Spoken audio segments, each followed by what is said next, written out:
can't get a break in life. I hate that damn mentality, but I can't get a break.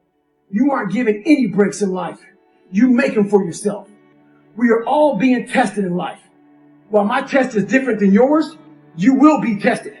And how you face that test and how you overcome that test determines the rest of your life. The one mentality that you must have in life is that regardless of what's in front of you, you still must grind. I'll never be in the Olympics. I'll never be a professional athlete, but still I grind.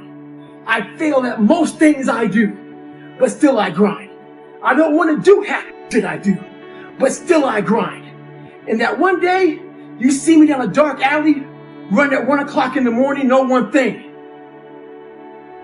I was grinding. Stay hard. I call that my 40% rule. And our mind wants to protect us. It has a tactical advantage over us. It knows our deepest, darkest fears or insecurities. It knows where we start to feel, we start getting that doubt creeping that says, hey man, you know what, man, maybe this isn't good. Let's go back home to the wife. Let's go back home to the kids. This is not comfortable. So in that moment, the mind directs us. It's a protective mechanism. It saves us from doing bodily harm, or it really saves us from discovering that the mind's like, I want to be in charge of you. I don't want you to be in charge of me. So it tells you, let's just stop right here.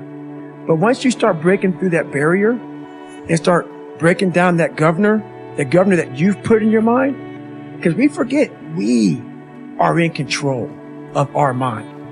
We believe it's the other way around. No, we put in our minds what we should do, but we believe our mind is telling us, it's giving us all this feedback. We have to reprogram it and tell us, no, we're good. We're good. This sucks, but it's okay. Like I always say, this message isn't for everybody. Some of you are so weak. Just being in your very presence can make a man go impotent. I put a video up of some feet, 10-second video, and you all got so much to say about it. This and that. Is this the message you really want to put out there, Goggins? Yeah, that's the message I want to put out there. That's what effort looks like. Life ain't gonna always hand you some nice cream pie.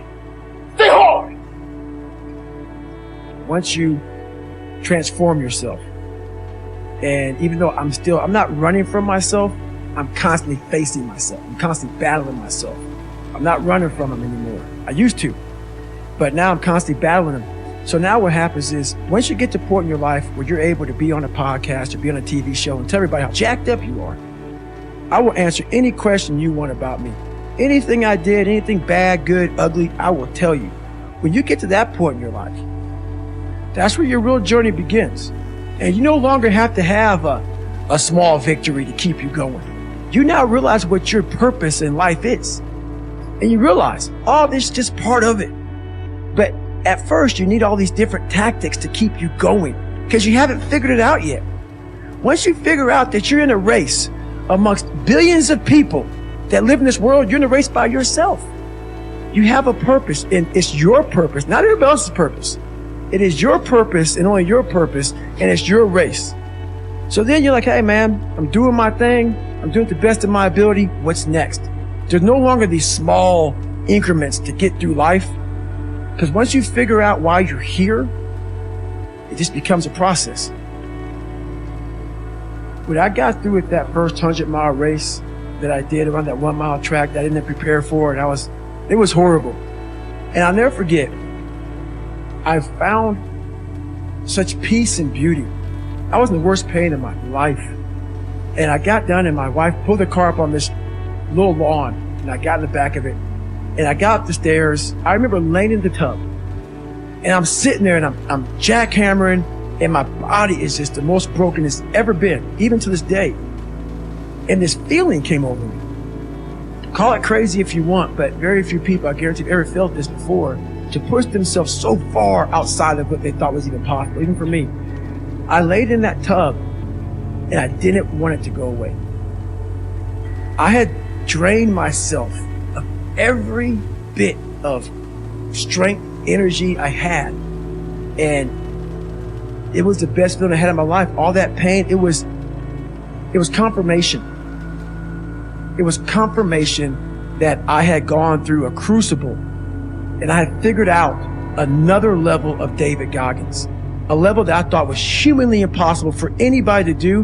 When I was at mile 70 and pissed all over myself and had 30 more miles to go and I was damn near dead, and I was able to go 31 more miles. In that process of the next 31 more miles, I found out more about myself in that 31 miles than I ever have in my entire life. The conversations, the mental blocks, the roadblocks, everything horrible. It was just feeding at me like light speed. But I was able to figure out different tactics. And when I finally got done with that, and I laid in that tub and it was over, the feeling of, my God, man, you just really discovered a whole new world, a whole new part of the brain that I guarantee very few people have. So it's a feeling I can't even describe. I honestly want to be considered one of the hardest men to walk the planet Earth in the history of the world. And what I mean by hard, I'm not talking about the guy who does the most pull-ups, the most sit-ups, runs the most. Just a person who's able to overcome any adversity in front of him, to figure out a way. Hardness isn't about all this physical, man. Yeah, it helped me get to where I'm at. But all I was doing in the whole process, the process wasn't to be ripped. I wasn't to walk around with my shirt off. That wasn't it. I knew through the physical challenges, through the physical suffering, my mind was getting stronger. I was literally doing that for a reason. I had a weak mind. All the rest just happened to come with it. I was trying to strengthen the mind to handle all the judgment that's passed on me. Perceived and not. Sometimes you make it up in your own head. Sometimes you make it up in your own head. I just want to be able to handle all of that. Everything. Physical, mental. I want to be perceived as that. Like an old school barbarian, an old school guy that's like, God, dog, man. Nothing can hurt the guy, which is why the book is titled, Can't Hurt Me. I want people to have that mantra in their life. Take that with you. Take it everywhere you go in life. And if you believe that and you work towards that, callous in your mind, strengthen yourself, can't hurt me is strong. I'm really good at creating an enemy. I'm really good at creating something that I'm against. And I'm also good at, if you ever tell me something that I cannot do, I'm going to let you know that I'm doing it. One way or another. It may not be like in your face. I may make sure that I run across the daggone world. So then it's on the news and you turn the news on and say, how the hell? I want to do something that you know I'm here. I'm here. So that 3 months was packed full of like failures, depression, even more. But what I found out in that whole 3 months, I lived a lifetime. In that 3 months, I started realizing if I can flip these insecurities upside down, if I can flip all this that made me this depressed, insecure guy, if I can flip it and make it work for me versus against me, I started seeing the power in failure, the power in insecurity, the power in self-doubt. Because I looked at everybody being way above me. I thought to myself, if I can be at the lowest part in the world, in the sewer, and be able to overcome all this, I started using that as power. And I slowly started passing the guys from Harvard, the guys from MIT, the guys who were from great families. And I'm like, oh my God, I'm catching up. I had nothing. So I started flipping it and using it as power. Every morning I wake up, I believe in winning the battle against yourself. People say, why do you say that? Because there's a lot of things you can control. When you wake up, I talk about making your bed. Make your bed. Make sure your house is clean. Make sure you get your breakfast. Make sure you shower, shave. Whatever you're doing, control that. Don't hit the snooze button. All these things are very important. That's been told a lot of times. Why don't you hit the snooze button? Because you wake up already failing. So what happens when you hit the snooze button? You may not make your bed. You may not do your hair the way you want it. You may not pick the right clothes out in one time. And remember how you had a job interview for a job? We've had several of them in our lives. What did you do the night before that job, weeks before the job interview? You knew you had it. You prepared your bowl out for your oatmeal, your cereal, whatever you had in the morning time. Your coffee cup was out. Your clothes were laid out. You studied, you rehearsed, you were ready. You brought your best self. You were going to war with yourself because you wanted that interviewer to see your best self. You won. You got the job. After a few months in that job, you look around, you got the job. You start to back off. The clothes aren't out. You're not ready. You hit the snooze button. You don't get up on time anymore. You realize that you can still have this job and not be your best self. The interview you is gone. Your job is gone. You have your job, but the interview you is gone. So winning the battle in the morning time is just that. It's that you wake up in the morning time and you own all this stuff. Because once you leave your house, the world then gets at you. And that's why I believe in not getting up in the morning time and checking your phone immediately. Everybody does that. They get up, the first thing they do is grab their phone, look at the phone. Maybe bad news on there. So how's your day start off? I don't go to the gym. I don't make my bed. You're caught up now on that phone. That's how your day starts. You lost control. So once you win that battle in the morning time, then once you go out, now you've won. You go outside your house, you may lose your job. You may have a bad hit, but you won something. So you're going into battle having already won something. Having already won. So then if you hit the snooze button, you go out, you just defeated already. You're behind the power curve. Now you've won something. You feel better about yourself. So now you're able to take these hits along the way. So that's the mindset that I think is important to bring with you every day you go, everywhere you go in life. I want to find more. All I can. And in that sack of you have to dive in that to find more. Because if you're not willing to go in there and face yourself, you're not gonna find anything. You're gonna live right here on surface, man, right here on surface. So if there is an ending to this world and there is somewhere to go and there's a judgment, you're gonna get there and you might see a chart. And that chart may tell you who you should have been. And now you get the rest of your life to think about that. Man, I could have lived a much better life. I just would have just suffered a little bit more and realized I had so much more. But fear and the 40% and living here versus living here, being afraid, stop me. I'm a big guy in visualizing. I'm a big guy in making a world. It may not exist. To me, it does. To me, it does.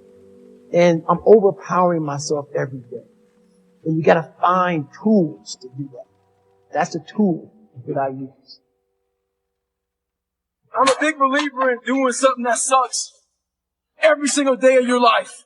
I believe it's a key component into strengthening your mind. Every day you're trying to find more of what you're capable of. And that's the big question. What are you capable of? Stop doing the things that you do every day. Run every day. Go swim. I'm not a big tire flipper, but flipping a tire for a mile, it'll definitely build something. So I'm all about callousing the mind. Do something that sucks. You have to really be honest with yourself. And the one thing I was very fearful of was being honest with myself. I was the world's best liar. You had to go back into that nasty past of your life to fix it. You have to be willing to talk about your past. I'm not saying on the platform that I'm doing it on, but I'm saying that you have to own it. And until you own your past and own the fact that no, a lot of your past didn't come from you. A lot of past may come from your mom, your dad. You may have a drug addiction, alcohol addiction. You may have been sexually abused, mentally abused, physically abused, whatever it comes from, bullied, whatever. It's now yours, man. No one's coming to help you. No one's coming to save you. It is now yours to own. And you have to find the courage to face that. That's why I talk so much about the past. And you have to stop being afraid of what other people think about you. Stop being afraid of being judged. Stop being afraid of judged. Stop being afraid of what people are going to think about you once they know who you are. Know where you come from. Know what you've struggled with. Know your journey. So I'm getting ready to board my plane yesterday, and this NFL football player comes up to me. He goes, Goggins, can I ask you a question? How do you keep that dog mentality? I said, let me ask you a question. When you were younger, what did you want to be? He said, an NFL football player. But once I got there, I lost that dog mentality. He had a finish line in his brain. Guess what? A true dog mentality, I'm a dog at home. He never gets full. It's not enough you made to the NFL. It's not enough you ran a 5K, win a 10K. It's not enough you became a doctor. Be a better doctor. It's not enough you lost 50 pounds. Go out there and do something with it. Guess what? It's 109 out here, but guess what? It's not enough. Stay hard. And at that time, at mile 81, something clicked that I'll never probably be able to do again, when my mind, body, spirit, soul, everything just connected. And my mind knew I wasn't going to quit. It knew that guy was dead and buried and gone. And I was going to die out here on this one mile. For whatever reason why, I didn't give a damn. There was no crowds. There was no trophy at the end. I wasn't even in a race in my mind. It was nothing. It wasn't about nothing. There was no nothing. It was a bunch of people who didn't know who I was, and it was me against me. And I used all these different dark places to start bringing out light and just going deeper and deeper. Ended up running the next 20 miles. I ran 101 miles, and I ran the next 20 miles, at about a 10:30 pace. Around 16 years ago today, I was graduating Navy SEAL training. I was pulling off I thought wasn't possible. I went to a recruiter's office, weighing 300 pounds, low self-esteem, trying to figure out how am I going to find self-esteem in myself. I said if I graduate SEAL training, I may start the process of doing that. Went there, had to lose 100 pounds really fast. So my idea was to go out and run 4 miles the next day as fast as I can and start losing weight. I got to a quarter of a mile and walked home. I realized that all those insecurities, when things got hard for me, those insecurities came back. I had to do a live autopsy on myself to figure out what was causing these insecurities to constantly come back, constantly roost in my head, constantly dominating my every thought. Every time something got bad, every time something got hard, these things would always come back and haunt me. I had to figure it out and overcome it. It's hard for me to respect people who are able to come into that world and leave. And people wonder, why am I not achieving more? It's because once we achieve something, we celebrate for it long years. And we wonder, why don't I have drive anymore? Where's it all at? If you don't develop a routine of suffering, and suffering is not like go out and kill yourself every day, it's being uncomfortable. That keeps you hungry every day. If you live in your victories for so long and say, I'm gonna go challenge myself for 30 days or for 2 weeks or run this one marathon, and it ends, I did one marathon. Okay, that's why it leaves you. It leaves you because you haven't set up the next obstacle. Obstacles is how you grow. You must continue to have friction. Friction is where growth is at. With no friction, there's no growth. When you really sit back at your life and you're in that dark room and you're looking at where you started and you tell yourself, God, dog, man, my mom is this way. My student stepdad got murdered. I can't read and write to save my soul. I've lied about it to everybody. I've cheated on all these tests.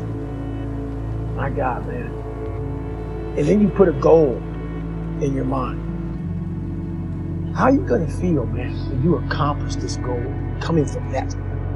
Coming from the hell you came from.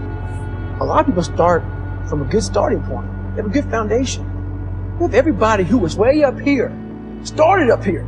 And you started with no legs. You had to grow legs to even start walking, and then crawling, and then running. And then you start passing people with all this given to them. I had to use all this that was making me weak and horrible as a person. I had to use this as the power that now fueled me. I had to flip it on its head and say, hold up. This might be exactly what I need. The darkness is exactly what I need. It's how you look at your situation. Well, there's something that I invented a long time ago. And when you have nothing to draw from, I was able to find strength in every molecule of this earth. I'm able to be in a room with nothing, with no motivation, no inspiration, nothing, and find it. So what I did in those situations was I invented this thing called taking souls.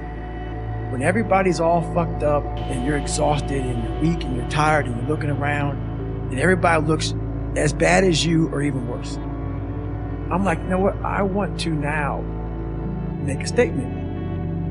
to make a statement to let you know where your life ends and mine begins. And so the statement there is, I muster up every bit of strength from their looks on their faces and how they feel, and how I'm going to now, from my childhood, where I came from, how I was the bottom of the barrel, I'm now amongst all these uncommon people. I'm now going to now make you feel like you're common. So I use their sadness, their weakness, their parts of their life. God, this sucks. I'm like all poopy pants and messed up. I use that for my strength. And I have this moment of like, let's say we're in the sand, we're running or whatever. I will do a surge. I will do something and everybody's like, how is he doing this? And from that look on their face, that feeling of, God, man, this guy must be something special. It then surges me further and faster and harder for a long time. So energy's everywhere. But the thing is, it's so loud. That voice in your head of pain and suffering and discomfort and I don't want to do this is so loud that you're unable to really calm it down and say, okay, there's something here. It's a patient calm that you have to bring yourself to say, I know I have something here, but that voice is so powerful that it wants you just to, let's leave. We're done. We're done. It spazzes you out and you want to go versus saying, let's take a second. Hang on. Before we spaz the fuck out, hang on. And in that moment, you can think clearly and find that strength out there for you. Mediocrity is everywhere right now. And we're all trying to find an easy way out. And we're judging ourselves. Let's say there's 10 people in this room and we're all mediocre. But I'm the best of the mediocre people. I now think I'm great. We surround ourselves around people that make us feel great. They tell us what we want to hear. The second we put ourselves amongst the uncommon people, we don't like that feeling. That challenging feeling of that person who's waking up at 3:30 in the morning and says, hey, we're going for a run. We don't like that challenge. We like that person who says, hey, you know, man, I don't feel good today, man. And they say, oh, it's okay, brother. Take the day off, man. We'll get a pizza and watch the game. We like that. We love that feeling. Why? Because you understand, man, we're good, bro. We don't want that person who's constantly challenging our weaknesses. We want that person who's constantly, making us feel nice and good and secure in ours. That's the mediocrity of life. We want to be the best amongst the average people. People wonder, how do you stay hungry all the time? Because after I accomplish something, I don't sit back like a lot of guys who graduate buds, graduate this, graduate that. They get comfortable. They wonder why I'm getting weak, man. I don't know, I've lost my edge. What's going on? Because once you hit the top of the mountain, guess what happened? I'm good. I'm good. So you wonder why you're falling down now. Because once you hit the top of the mountain, you got to build up another one. That's mediocrity. There's a lot of people in mediocrity who have a nice resume, but they're one-timers, man. They hit a one-time deal. They busted it open, got a lot of money, but they're good. You're mediocre now, man. What are you doing today, tomorrow, the next day? That's why I'm listening to theorists. I'm listening to them who's like this, man. What's wrong, man? I'm tired. Why are you tired? Because whatever that made me nauseous and sick to my stomach, it made me hurt. There's no ending. And that's the person I listen to. That's the person who's gained knowledge. You gain knowledge through suffering. And on the other end of suffering is a world that very few have ever seen. It's a beautiful world because that's where you find yourself. You don't find yourself in over here. You find yourself on the other end. Like the 100-mile race I was on, I ran it for 24 hours. I found myself on the other end of that race. That 19 hours, I found, wow, there's a whole other world out here that I've never even saw. But the world's in your mind. And that's what all that mediocrity is about. Mediocrity is contagious. If you walk into any kind of... So the accountability mirror is something that I came up with in high school. I got caught up in trying to impress so many people because no one liked me. So I developed so many different identities. Let me talk this way or act this way or be this way or whatever the hell it may be. God, there's so many different things I did to try to fit in with so many different groups. When you look in the mirror, that's the one person you can't like. So every morning I would shave my head thinking, God, I'll reflect back on some of the lies I may have told somebody or some of the ways I acted that I didn't feel comfortable doing. And I did it to impress other normal people. The key word there is normal, everyday people. I was trying to make other people like me. How pathetic is that? So this mirror would always tell me, my reflection would say, God, you are a pathetic man. How does it feel every day to be this way? So I would just start having myself accountable. How did I attack today? How did I attack yesterday? And if I didn't do something I was proud of, I would write down a sticky note. And I would fix it. So then my senior year in high school, it was a totally different David Goggins. In that list of who you are, what makes you up, all these other things, it goes back to, once again, accepting. You have to first accept it before you can fix it. A lot of people walk around, oh man, I'm good. No, you're not. You have to accept what you're not. And people don't want to do that. And that's the only way you can fix it. You have to accept it first before you can go on the journey. A lot of folks never even start the journey, man.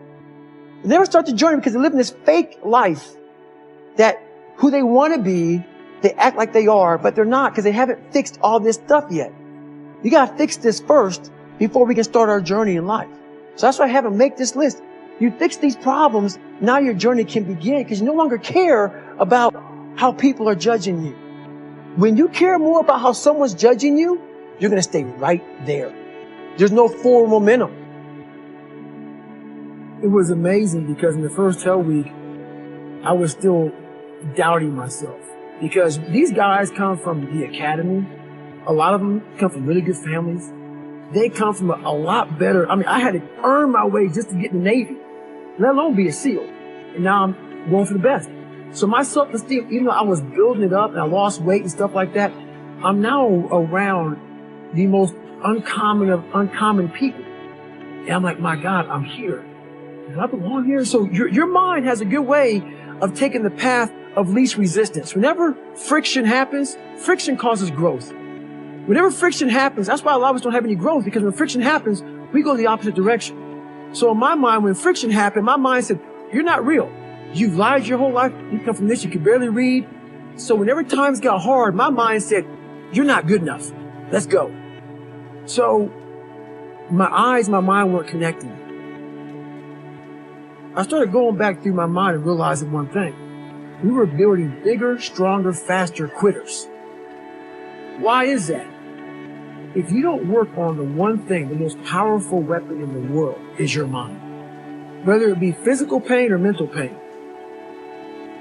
We all have to start from zero with pain. And what that means is, if you don't go back, we all have something that bothers us. Everybody in this world is insecure about something. Something like whether it be your family, your mom, your dad, your brother, your sister, your wife, your husband, your kids, something has messed you up. And whenever you're in physical pain, even though you might not be thinking about that mental stuff that happened to you, your mind is thinking about it. All these dungeons that we've created, all these trap doors that our life has created, most of the time we quit is because we don't have any mental tools to get us through the other side. So my whole thing for people is you have to examine, why are you doing it in the first place?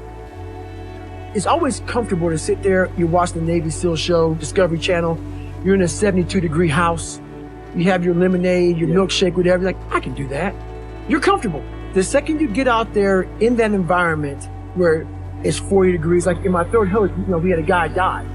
You have to really want whatever you're going for. If not, all these questions that come up, like you said, how do you go one more step further? Your mind's going to ask you all these questions. How can you go one more step further? If you don't have the answers to that, and I can't give them to you, you have to know, why am I here? For me, when I was going through SEAL training, I was willing to die. So all these negative questions that kept on coming up in my head, I had the answer for them. It's those people that don't have the answer for those negative questions. And if you can't answer those questions, you will quit. You will quit. Yeah, that was a moment for me, the VFW, where I got the Americanism Award. I got choked up, teared up. And what happened was, all this stuff that you all have heard about my life growing up, it's at the surface. That's real, you know. And at that moment, it flashed through my head about the journey I had to go through to get to that point to do that. And along that journey, I figured out myself. The biggest trophy that I ever got in my entire life with me was really figuring out me. And when I was up on that stage, I realized that. I realized it's not about money, it's not about fame, it's not about being accepted by your peers and everybody else. It's about figuring out who I am and being happy with who I am. Even though I'm going to be judged for all these things, you got to put a middle finger up to everybody and say, this is David Goggins. And to get to that point, it felt great. I can't stop reading. I won't be able to read tomorrow. I will lose it that fast. I cannot stop going to the gym. My mind is set up in a spot where, hey, the second I stop, it wants to stop. Because I had a quitting mind growing up. When you get beat all the time, your mind wants to go to that nice spot where you're comfortable, where you're not trying. It doesn't want to think. You have all these things in the mind, and the mind can only absorb so much. So all the pain it has to go through, it wants to push it away and say, let's not do that. So every day I'm fighting where the mind wants to go. It's a constant evolution, man. I've never arrived. That's right now, I'm stressing out 2-3 hours. I'm trying to reinvent the wheel. I'm like, oh man, I went through Navy SEAL training. I ran over 7,000 miles in 2007. I did pull-up records. Now that the mind is so strong, that the body catches the mind. So that's now where I'm at. So I'm always trying to reinvent the wheel and see what I'm capable of next.